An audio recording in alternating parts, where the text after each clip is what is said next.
Most people never realize it. Life doesn't get harder because of problems. Life gets harder because of one habit we never stop doing. That habit is trying to please everyone.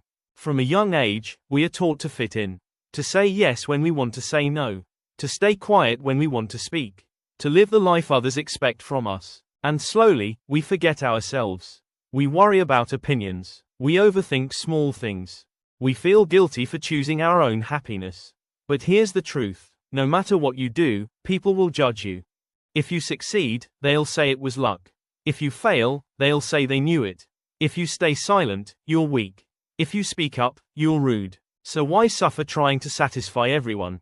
Life gets easier the moment you stop living for approval. When you stop explaining yourself. When you stop carrying others' expectations. When you stop apologizing for being you. You don't need to be liked by everyone. You need to be honest with yourself. Choose peace over pressure. Choose growth over fear. Choose yourself, without guilt.